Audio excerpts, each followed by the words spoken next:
ଯେତେବେଳେ ଆପଣ ପୁଣ୍ୟତୋୟା କାଳିନ୍ଦୀ ତଟରେ ଥିବା ନିକୁଞ୍ଜ ବନରେ ମୋହନ ବଂଶୀରେ ସୁମଧୁର ତାଳ ଦେଇ ସଙ୍ଗୀତ ସର୍ଜନା କରନ୍ତି, ସେ ସମୟରେ ବିମୋହିତା ଗୋପାଙ୍ଗନା ମାନେ ଆପଣଙ୍କ ମୁଖପଦ୍ମ ଦର୍ଶନ କରି ବିମୁଗ୍ଧା ହୁଅନ୍ତି।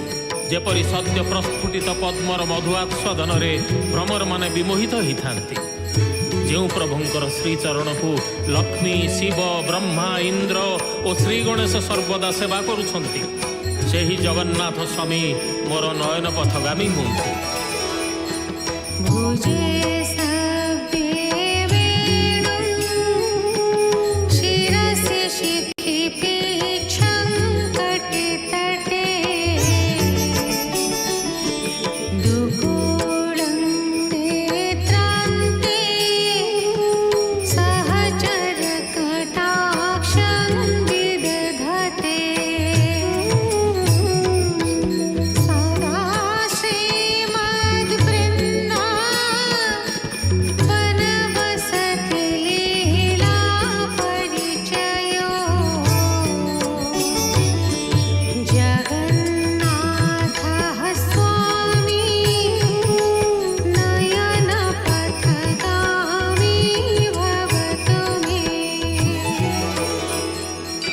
ଯେଉଁ ଲୀଳାମୟଙ୍କର ଶ୍ରୀହସ୍ତରେ ମୋହନ ବଂଶୀ, ଶିରରେ ମୟୂର ଚନ୍ଦ୍ରିକା ଏବଂ କଟିରେ ପୀତବସନ ଶୋଭା ପାଉଛି, କଟାକ୍ଷ ନେତ୍ରରେ ଯିଏ ସହଚରମାନଙ୍କୁ ଅବଲୋକନ କରି ଆନନ୍ଦ ପ୍ରଦାନ କରୁଛନ୍ତି, ଯିଏ ତାଙ୍କ ବୃନ୍ଦାବନ ରହଣୀ କାଳର ଲୀଳା ସମୂହ ସ୍ମରଣ କରାଇ ଭକ୍ତଜନଙ୍କୁ ଆନନ୍ଦ ଦେବା ସହ ନିଜେ ଆନନ୍ଦିତ ହେଉଛନ୍ତି, ସେହି କୃପାମୟ ଜଗନ୍ନାଥ ସ୍ୱାମୀ ମୋର ନୟନ ପଥଗାମୀ ହୁଅନ୍ତୁ।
ବିଗ୍ରହ ଆପଣ ମହୁଦଧି କୂଳରେ ନୀଳାଚଳ ଶିଖରରେ ରମ୍ୟ ପ୍ରାସାଦର ରତ୍ନ ସିଂହାସନରେ ଅଗ୍ରଜ ବଳଶାଳୀ ବଳଭଦ୍ରଙ୍କ ସହିତ ମଧ୍ୟଭାଗରେ ଭଉଣୀ ସୁଭଦ୍ରାଙ୍କୁ ନେଇ ବିରାଜମାନ ହୋଇଛନ୍ତି।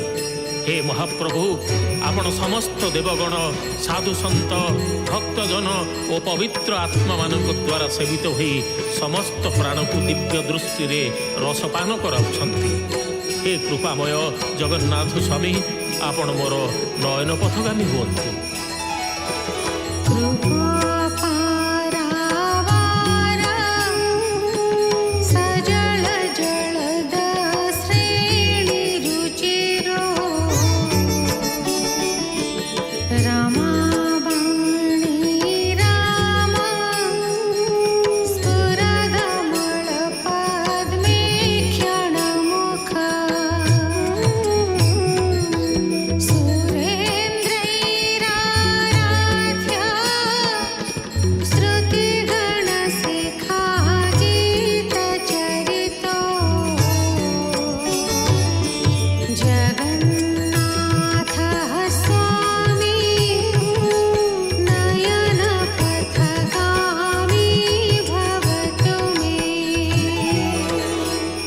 कृपा सागर घन सुंदर मेघमाला सदृश आपणक